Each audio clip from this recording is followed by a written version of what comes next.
ตาควาย USA กำซุงหมุนตอมปั้นโซมีเต้ดำมอจีนนักโคโดอองแลนมาซาอิงเกยกามินดิมตองฮีเกยกามินรูทเกมฮีตือตุงกองตางเกาดิงทัวฮีและองตุงดิงจุนซอมทุมปั้นจูไลนี่จัง Nashville คอปี Tennessee Music City อากิบอลดิงอิโซมีคอมปี USA ตูนีเลซอมเลกุกไบตอกิไซทุตางเกานาองเนนวามิงอามาซาอินโซมีเตเงยนาวันตอมและสิเลเตนลาเขียนนาโซมี cultural show ไว้ตอกิไซองเกนมาสานิงฮีโซมี cultural show โซมีอินกวนกิปอนาขัดจางอินกุมซอมเลกุกอาจิงคินนุงาขัดและตังวาขัดไต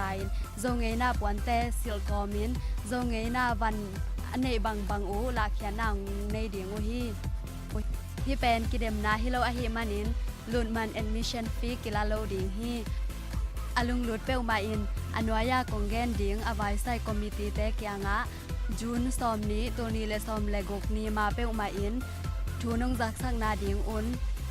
อินนาเลียนปีและจะต่างนาเลียนปีโตองเทสังนัวมิงอันนี้นา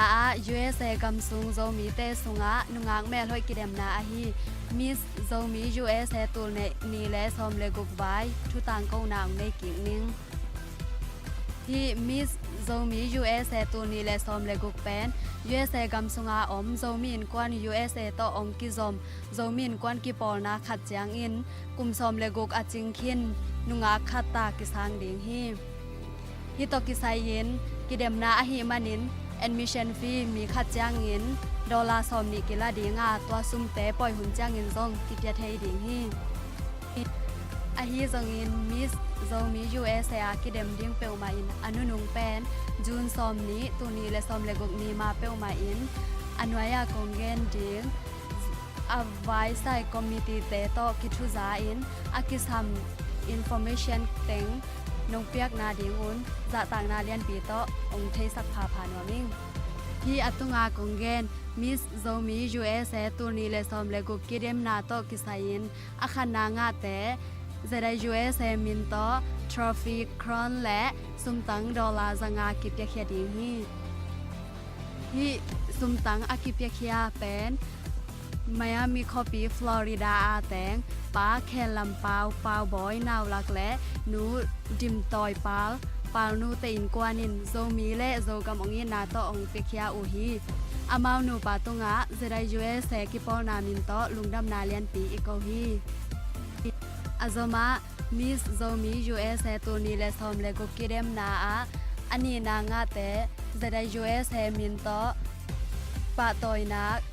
ทรอฟีและซุมตังดอลลาร์จะชุมกิเปียเคียดิงฮีอันนี้นางาเตปะตอยนาซุมตังเป็นออร์แลนโดคอปีฟลอริดาอาแตงตางซิงจินมังนาวลักินโซมีและโซกำองยินนาตองเปียเคียอาหิมานินอามาตุงาซงZIUSA กิปอนาอินลุงดำนาเลียนปีอีกอฮีอาโซมามิสโซมี USA ตัวนี้และซอมเลกุกิเดมนาอาทุมนางาเตZIUSA มินโตปาตอยนาทรอฟีและซุมตังดอลลาร์จันิกิเปียเขดิงฮีอาทุมนางาเตปาตอยนาซุมตังเป็น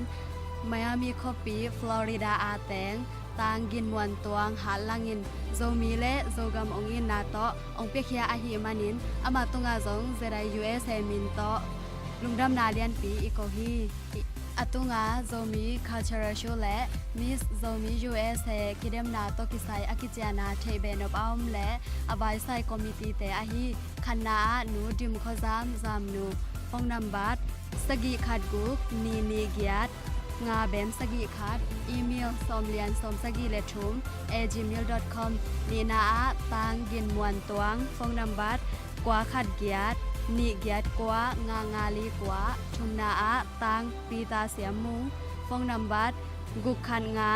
ลีเบมทุมเบมเกียดเบมกุกลีนาเลียรุดกิมฟองนัมบัดกว่าขัดเกียดกว่าเบมนี้ลีกว่ากุกลีเตกยังกิดงเทดีฮีฮิบางามิสโซมี USA กิเดมนาอิเดนาอบุลปีเป็นเลยตุงมุนตัวมาอมมีนำดังเตมาบางินะโซมีเตซงมีนำปีขัดอิหีนาละนมนาและโซมีนุเมเตต่อยสันนมนาหางอหี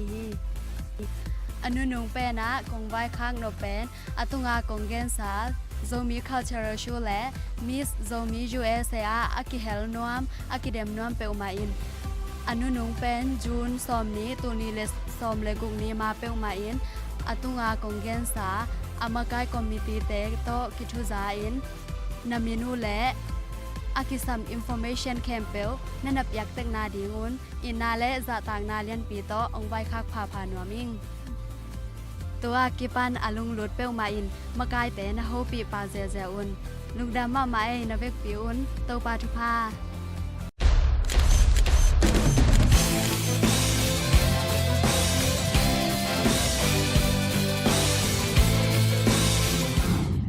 Hello Zomi, Dammo, Keikamin Ruth Kim Hee. Hello everybody, my name is Ruth Kim and I am here today to tell you about this event that the Zomi Committee will be having from June 30th to July 1st and 2nd.